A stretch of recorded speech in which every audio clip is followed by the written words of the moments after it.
a recording of it, and that in that way That'd be great, you can have another look over it. Yeah. I'm just trying to see where that recording's going.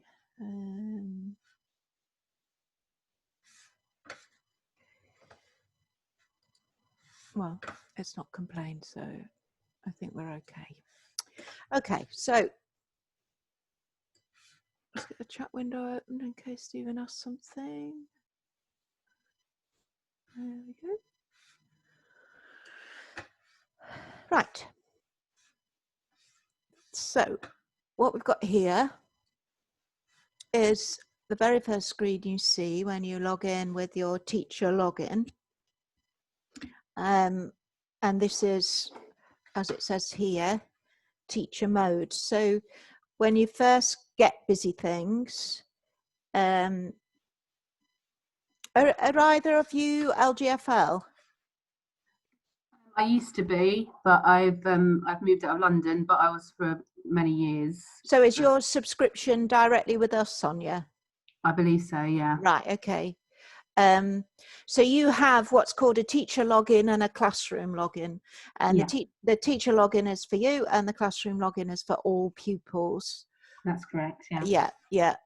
If you're on the London Grid for Learning, then you have your USO logins, which are slightly different because the pupils then have individual logins. Yeah, there's some more people coming in now. Here we go. So this is the very first screen you see when you log in, and it is teacher mode. And just to show you the difference, I'm going to switch to pupil mode. This is what a pupil would see, and then use my teacher password to go back again.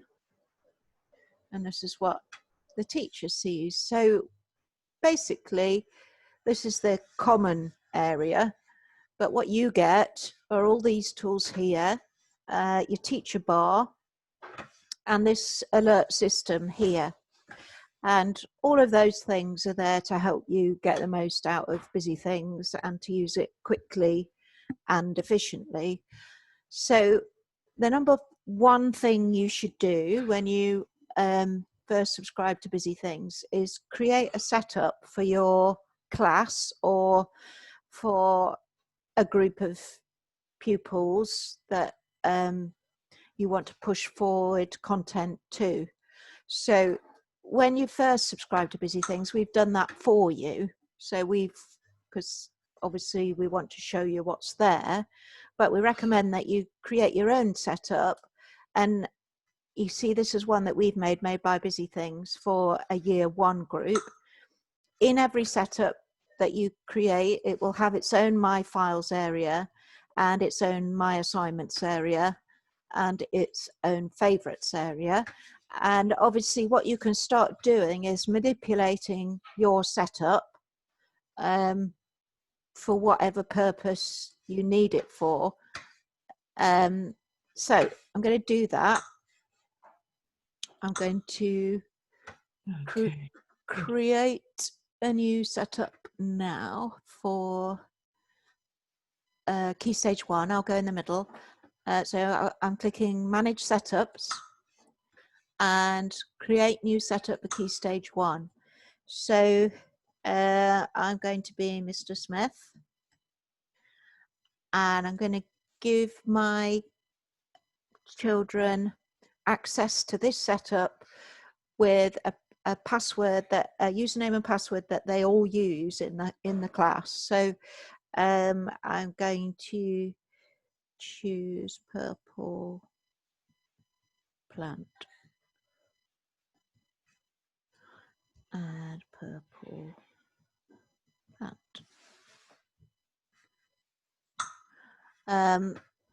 This is a Key Stage 1 setup, so it's asking me, do you want the content in it to be suitable for year 1 or year 2? It doesn't really matter. If you've got a mixed year group, it just choose one of them, because you can still customize the content. I'm going to change the icon, and I'm going to change the background and save. So you can see now I've created my own setup here. I'll just show you that in here. There it is.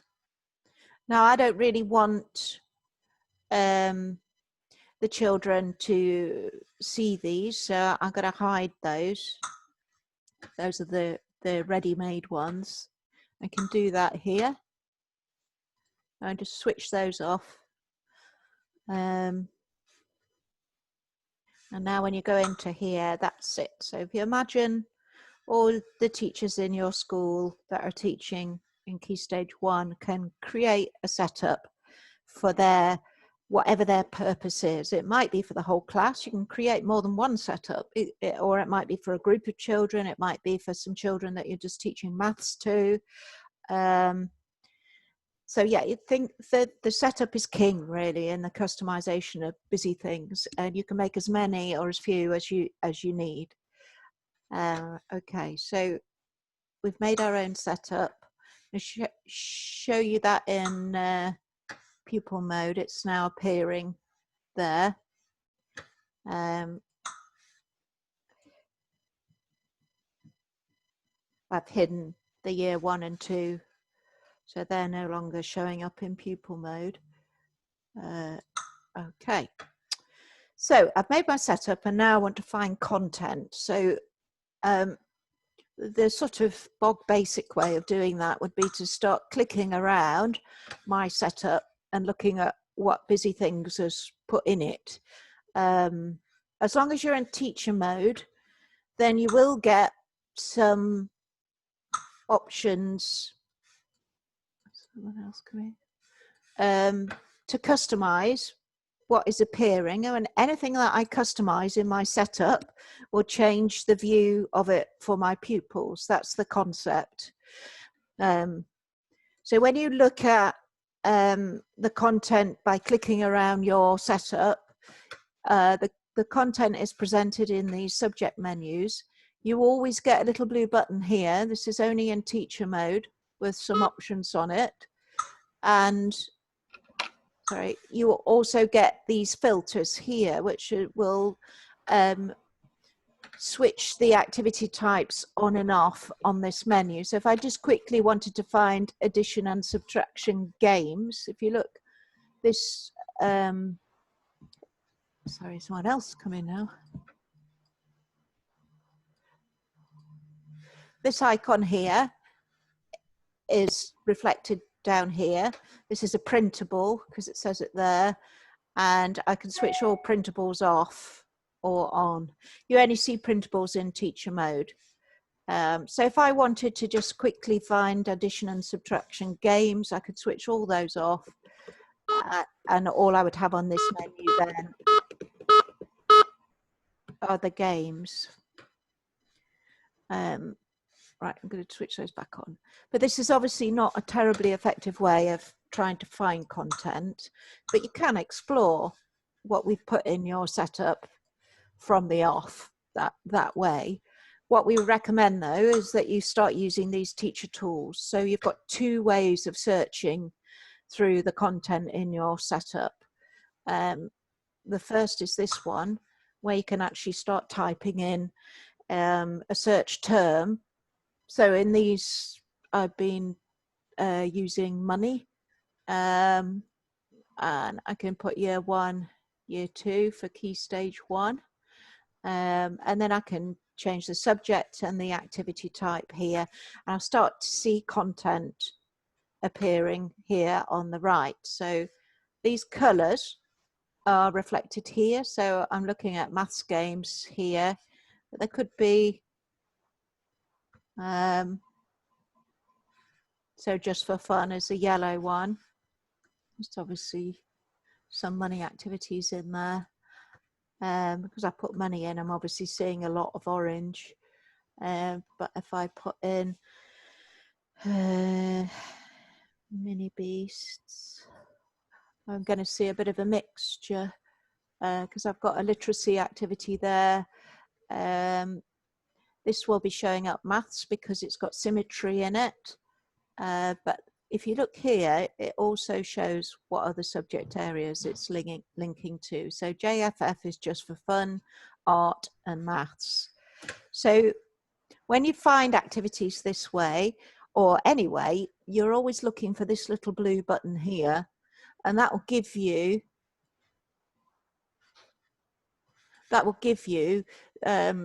various options. So at this point, I am going to create a mini beast, and I'm going to add it to the favorites in my setup, because that's an activity that I like.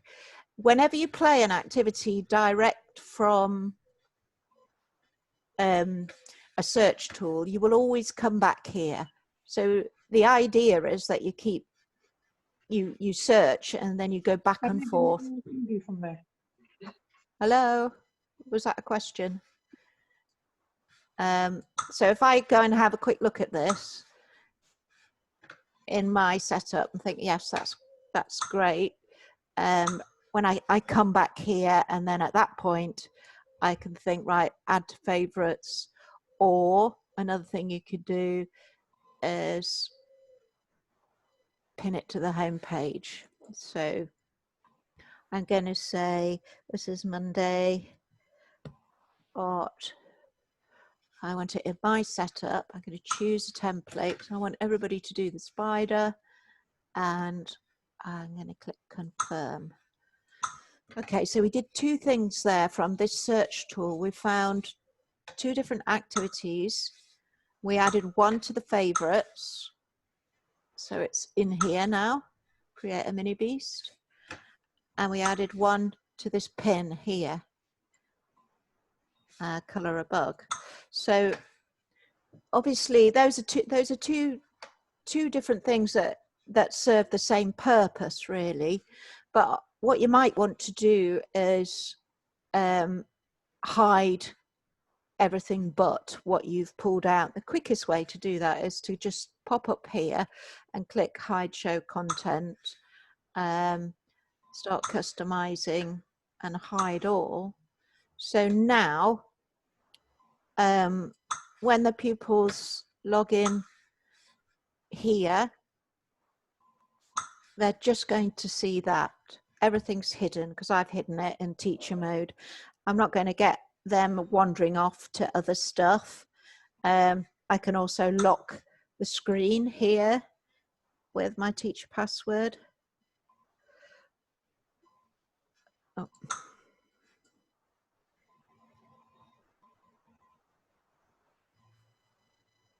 Oh. I don't know what I'll do.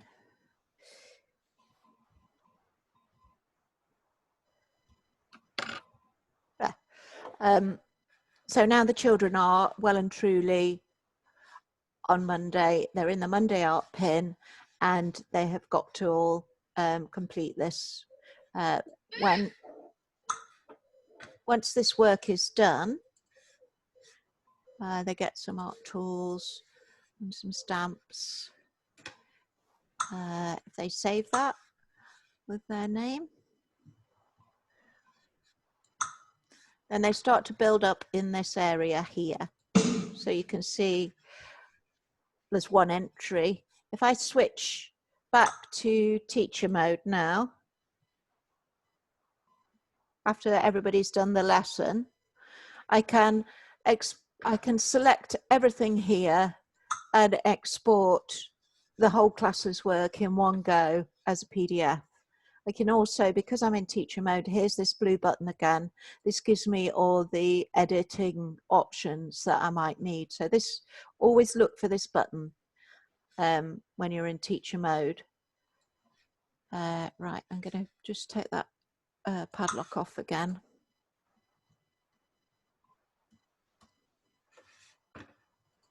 And I'm going to restore the setup because we don't want it to get to, so I'm going to put show all and done. So everything's back now.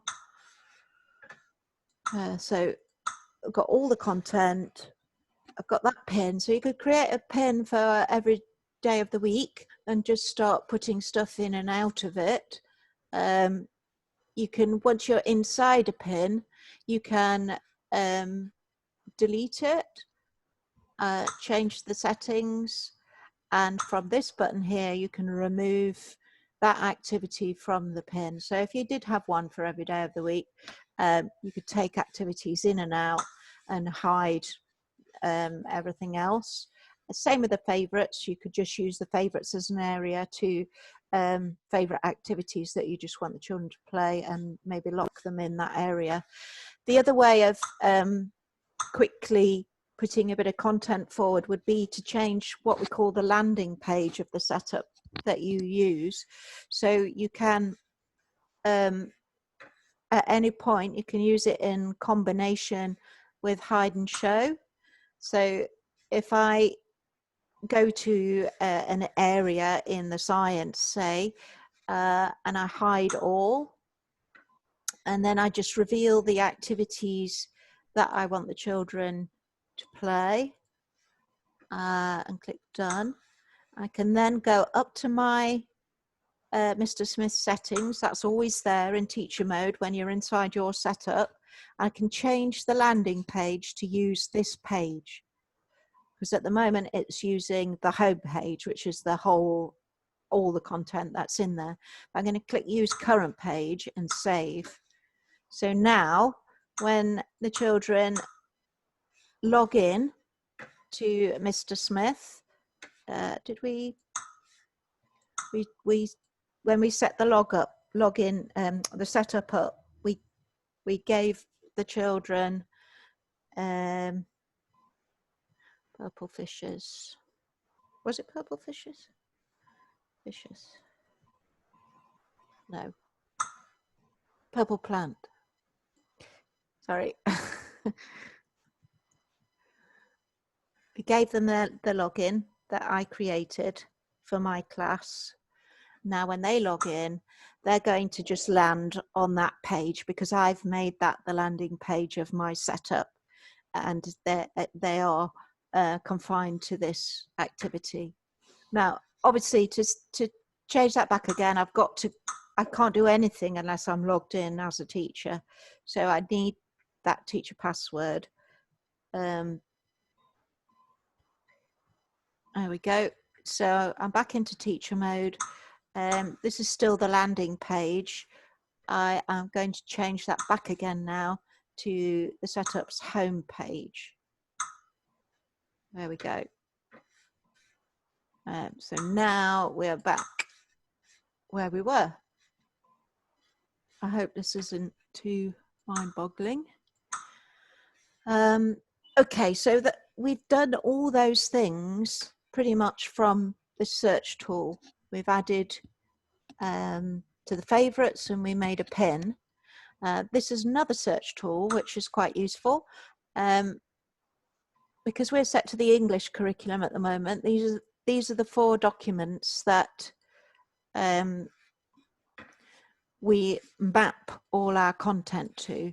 So we've made a Key Stage 1 setup, and I might decide that I want to look through the content by drilling down to a specific curriculum link. So here we go. I've got these coming up here.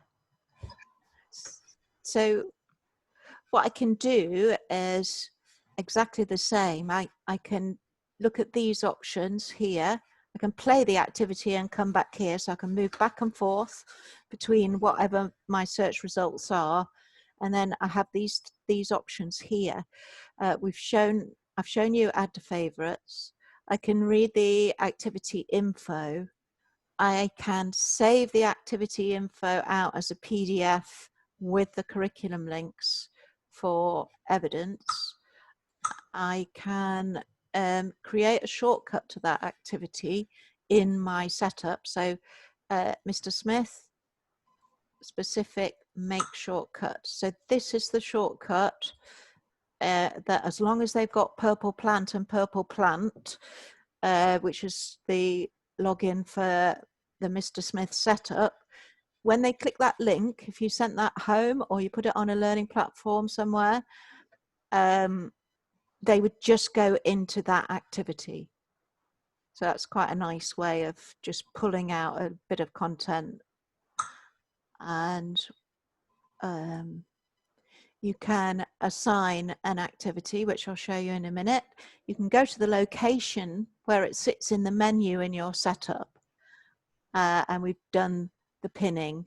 Related activities is a quick suggestion of activities that you might want to put with this. Okay, so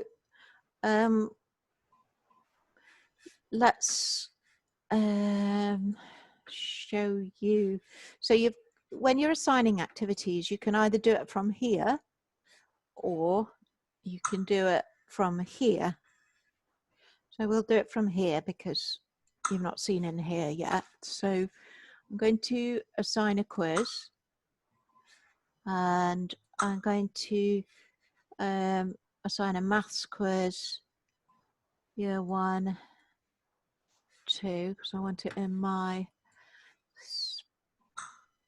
I can give it, please complete this as soon as possible. Could be anything that you put in there. It's not, right, I'm going to just choose one of these rounds because I don't want to have to answer too many questions while I'm demonstrating. This is asking me if I want the children to be able to review their answers. Again, to save time, I'm going to select no. I want this assignment to go into the assignments area of my setup. And I'm not going to give it a start date because if I give it a date in the future, it won't actually appear right here and now. It'll only appear when that date is in existence. So we don't want to do that right now. But it means that you could plan a series of assignments throughout the week. Right, okay, so we have assigned that quiz. Oh, it's here, look, it's come in on the top. It says this one is assigned by Mr. Smith. If I can filter just to see my assignments, these are ones I've done in earlier demonstrations, and I've had no submissions, but I have assigned it. So, and it's in the Mr. Smith my assignments area. So here we are. You can see we've got a number 1 there because there's one assignment in there now. If you imagine I'm a pupil coming along, I've logged in and I can see there's an assignment. I am going to complete it now.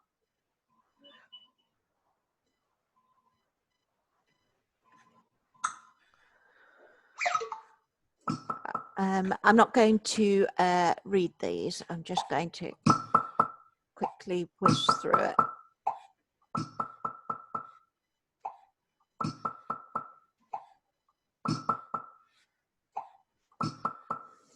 Each round in a quiz is anywhere between 6 and 12 questions.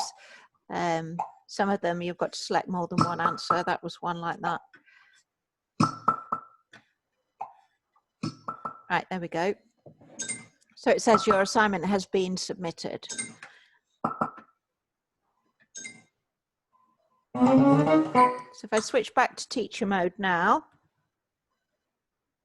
if you imagine you've come back the next morning to see if anybody's completed the assignment, you can see we've had one submission and I've now got a results button here, and I can see that this student got 40%, and these are the ones that she got wrong. I can click on the cross and have a look at what the question was and what answer they gave. So if you imagine you've had a whole class do this, you'd start to get an idea of which questions they have tripped up on as a whole. And again, we're in teacher mode, so we always have this teacher bar. This is the options that you have at this point, and that is to export the results, basically. Okay, so you can also assign what we call projects, which are topic work, and worksheets, which might be labeling or categorizing activities. So a project is, like I showed you, there's writing projects and picture projects. So picture project would be more of an early years kind of activity because it wouldn't involve any writing. And a writing project would come like this. If you can see this thumbnail with an image and some areas for the children to write about.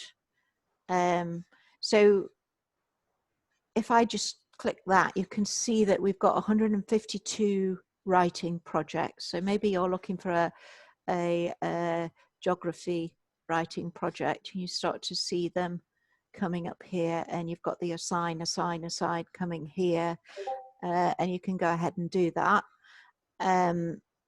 When you assign a writing project, you will be asked to choose a template. You'll get a choice of layouts. Picture projects, we have that's all 214 picture projects. So I'm not going to do that because I don't want to go on too long. A labeling activity would be this kind of activity here, where you're labeling. This is animals in French. So again, you are in search, so you can just go and have a look at that and come back, and if you like it, click assign. You go through exactly the same process that we've just been through with the quiz. You can also make your own custom project with our Busy Paint and Publisher or Graph Maker.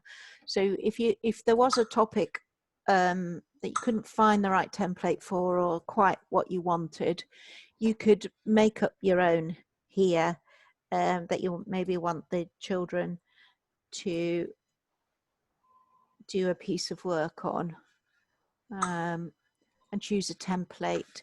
So when you've got a custom project that you're making specifically with something in mind for your group of children, you can go into writing templates, and there's a whole wealth of different layouts. The A is areas that you can type in, and the pen top here is areas where they'll get paint tools and clip art to play with. So in this way you could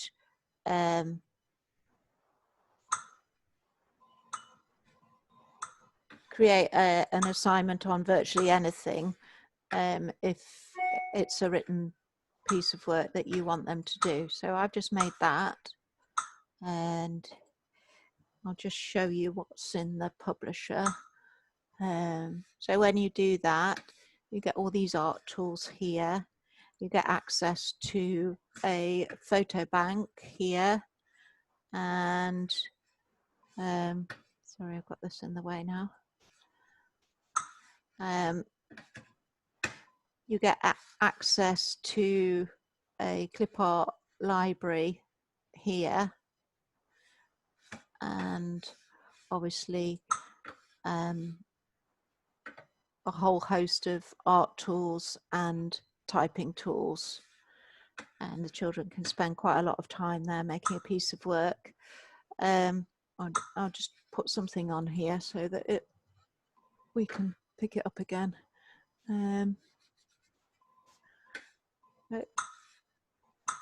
I'll show you how it comes in the assignments area out here. So you can see that I've got one result. So when it's topic work that has been submitted, they'll all come in and you'll get a thumbnail of what they've done. And again, your options are up here to export the whole lot in one big document. Okay. So that was the assignments area. I'm going to show you two more things, the resource maker and the special events area. So here we go. This is the resource maker. Using this, you can make hundreds of printable resources for the children to use away from the screen to support phonics and maths all the way through the year groups. So we've got some quite complex maths worksheets and some quite simple ones, and the same with these phonics ones. So before you begin, just check out these, what we call global settings. So this is telling us that we're currently set to the letters and sound scheme and Southern preference. That's to do with the pronunciation, I think. These question marks are there throughout to help you. So we'll stick with letters and sounds. Obviously, you've got different letter style variations there, but we'll just go with what it's currently set up for. If you look, so we can make flashcards, letter formation sheets, clip art with or without words, matching games, buried treasure, missing letters, captions, and then higher up we've got all of these more complex phoneme activities. So I'll just do a simpler one here just to show you how to go about putting one together. If we go into missing letters, the very first thing you do always is choose content, whether it's a maths worksheet or a phonics one. So just to be quick, I'm going to pick my own words, and I can start fiddling with these options down here, and these are the words that are getting generated. So if I decide I'm going to do cut, and I'm going to select all and click OK. So I got 9 pages of content has come in, and I can start playing with that. I've made them smaller, so now I've got 4, and I'm not going to use all my ink up. And I'm going to have a mixed phoneme missing, and I've got these along the top here, but I can actually turn those off. And when you're happy, you can either save your settings, so you can make a whole bag of these and then come back to them later and turn them into PDFs, or you can just go straight ahead and make a PDF here and now. When you save them, they go into here, and they'll start building up in folders that match the type of worksheet that you were in. So it will match this. We were in there, and that's, I've obviously got one or two in here that I've made on these dates here, and it gives you a preview of the words, so you'll know which worksheet it is. And same with the maths. Check the global settings, make sure you've got the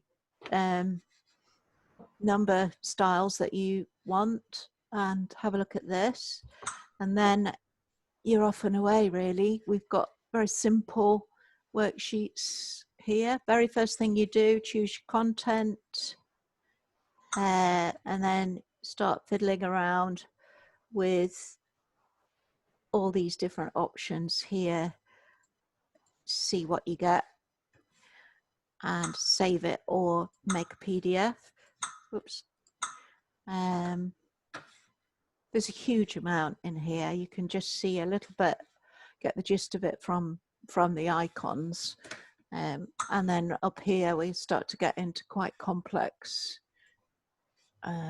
Choose content, 4 digits, 3 digits, okay. And you can start changing this just to create more. These are more formal. I've asked for an answer sheet there with working out on it.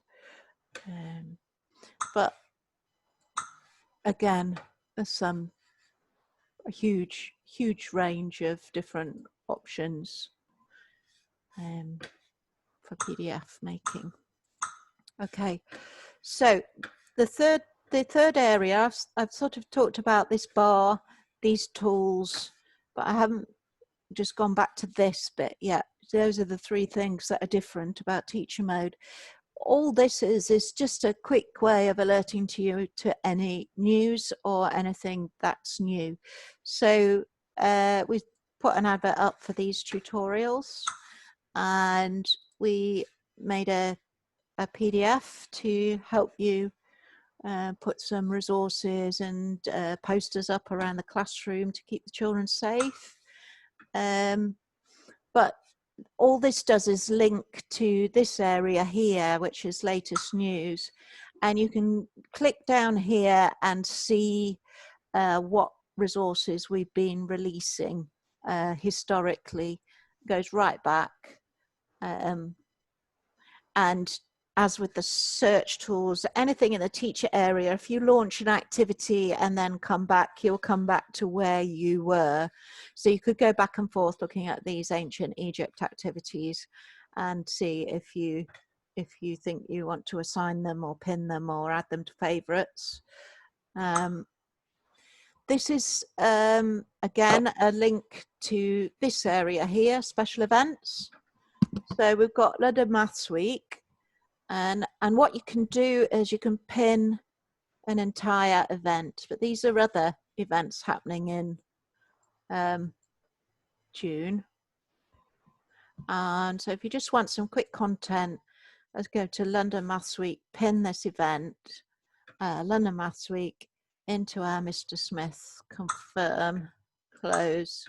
So now when you go back out here, we've got a pin called London Maths Week, and these are the activities that we chose for the children to play in order to support that. And okay, I think that is a very quick tour of everything. Well, not quite everything, but everything that you might need to know right now to start using it properly. Has anybody got any questions?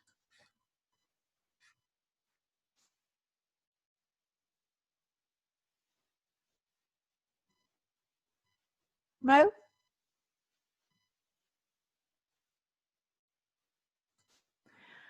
Okay. I will send everybody a link to this recording. Oh, here we go. We have a London grid for learning access. Can we add pupils to a class list? It doesn't really work like that. If you log in with your Pupil USO, they get their own My Files area.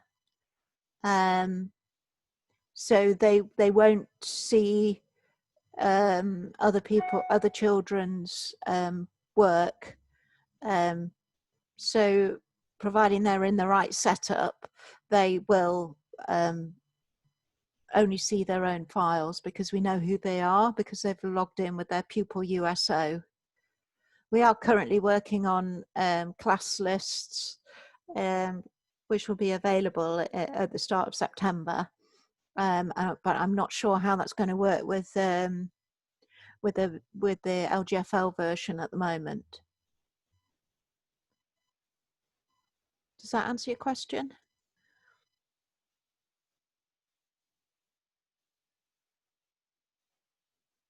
Yeah, as long as they're using their Pupil USO, then they are they're not going to get mixed in with anybody else.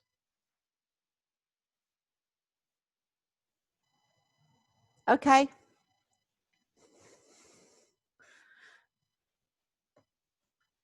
Thanks very much. Okay, no problem. Have a good evening. Yeah, and you. Thanks everyone. Bye. Bye. Bye.